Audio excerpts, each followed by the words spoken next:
Hello again. अब फ़ौरन हम डिस्चार्जिंग पढ़ेंगे। कहता है discharging of the condenser, let the condenser be a charge to the value of Q0 by connecting OM। The connector OM इज, अब OM को हमने ये ऊपर पढ़ लिया था, अब OM को ब्रेक करिए, पिछले फिगर में देखिए, और O को N से जोड़ दीजिए। Now condenser of initial charge Q0 is being discharged through the resistance R के साथ साथ वो डिस्चार्ज होना शुरू हो जाएगा। Suppose after the time t during the process of discharge the charge on the condenser is Q। भाई शुरू में Q0 था, थोड़ी देर के बाद चार्ज कम होते हुए Q रह गया, और रेजिस्टेंस में कितना करंट उस टाइम पे बह रहा है? I। सर्किट में I करंट बह रहा है रेजिस्टेंस से होते हुए। नाउ सिंस बैटरी तो इन्वॉल्व है ही नहीं, किरचॉफ के नियम से फार्मूला तो वही बना Q/C + I। ये कैपेसिटर का विभवांतर, ये रेजिस्टेंस का विभवांतर इज इक्वल टू बैटरी का विभवांतर, तो बैटरी तो है ही नहीं, तो वो ज़ीरो हो जाएगा। तो सेम वही है बिल्कुल, बस ज़ीरो हो गया है। तो डी क्यू के साथ क्यू कर दीजिए, वेरिएबल डी टी को सामने ले जाएंगे, आर को उसके नीचे इंटीग्रेट कर दीजिए। ये log Q T/RC + A1। Initially charge zero नहीं है, इनिशियली तो फुल चार्ज है, Q = Q0 T = 0 पे। सो फ्रॉम 1 कॉमा लगाइए, log Q0 T की जगह पे 0 A1 की वैल्यू यहाँ डाल दीजिए। ये डाल दी, log एक तरफ ले आइए, Q/Q0 इतने के बराबर आ जाएगा। एंटी लॉग ले लीजिए, Q = Q0 e⁻ T/RC। लेट T = tau = RC, time constant को हम T मान लेंगे यहाँ पे, तो ये इतने के बराबर नीचे आ जाएगा, ये 0.36।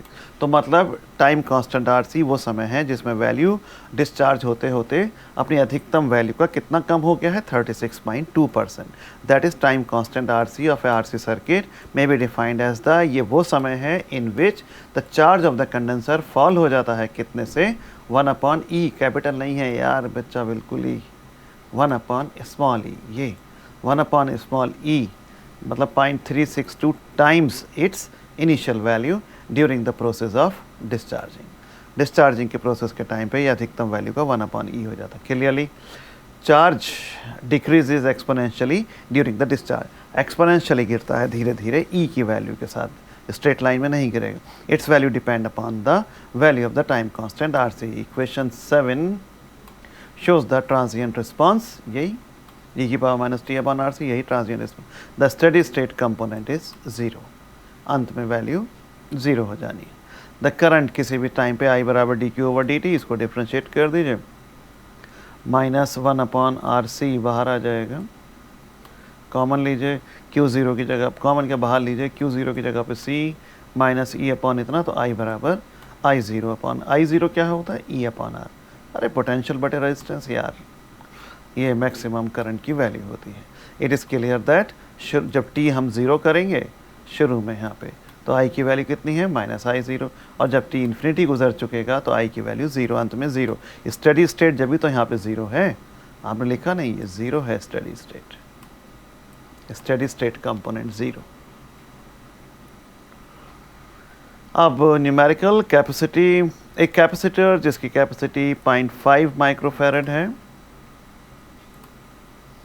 एंड रेजिस्टेंस 10 मिली ओम है, is charge to a PD of 10 volt। Find the time constant and maximum charge shared है। मैक्सिमम चार्ज जो मन में आएगा लिखेंगे भाई।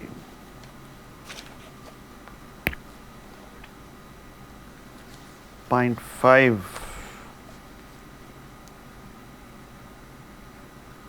पता नहीं कौन सी किताब से मैंने कभी लिखाए होंगे, चलिए खैर कोई बात नहीं, मैं आपको कुछ और भी न्यूमेरिकल भेजूंगा, इसमें ज़्यादा नहीं है। टाइम कांस्टेंट देखिए, खैर वो CR होता है, तो आपने C को और R को मल्टीप्लाई कर दिया, ये मल्टीप्लाई होकर 10⁻⁶ + 6 ख़त्म हो जाएंगे, 5 सेकेंड आ गया, ये पता नहीं ये क्या बनाया है, 5 सेकेंड। मैक्सिमम चार्ज स्टोर्ड कितना होता है? CE, E0 कुछ भी लिख दीजिए। C आपको पता है 0.5 माइक्रोफैरड है, और बैटरी कितनी है? 10 वोल्ट की बैटरी थी, तो 5 माइक्रो, ठीक है, मतलब चार्ज जो है माइक्रो कूलम में लिखा है भाई, है नहीं तो 5 × 10⁻⁻6 लिखते, माइक्रो को खोला नहीं है भाई, इतनी सी बात है। अगला देखिए, capacitor is being charge from the DC source through a resistance of 2 अब यार बहुत बुरा 2 मिलियन ओम होगा या 2 मेगा ओम होगा, 2 मेगा ओम लिखा हुआ है ये। It takes 0.5 second for the charge to reach the 3/4 of its final value. Find the capacity of the capacitor. Equation देखिए चार्जिंग की ये होती है, Q की वैल्यू कितनी पहुंच गई अपनी मैक्सिमम वैल्यू का 3/4, तो 3/4, यही मतलब हुआ 3/4 का। T 0.5 सेकेंड है। R हाँ देखिए M, ये आपका मेगा ओम, मेगा होता है 10⁶, और M भी 2 है, तो यहाँ ये सही लिखा तो 2 छोड़ दिया,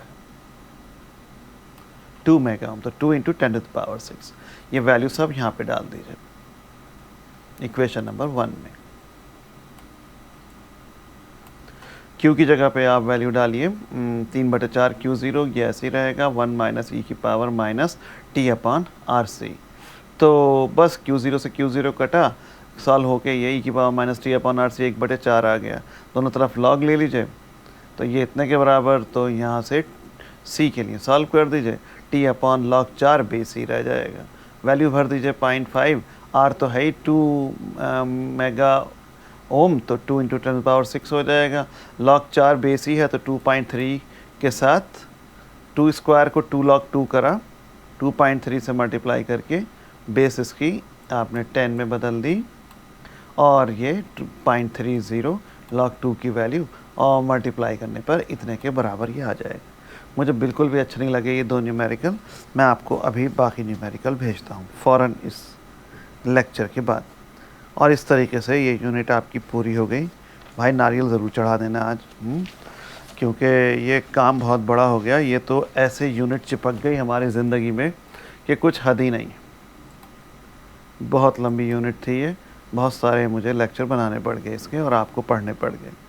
और अभी इसके न्यूमेरिकल बाकी हैं, वो मैं अभी भेजता हूँ आपको, 3-4 बस, ज़्यादा नहीं करने। ओके।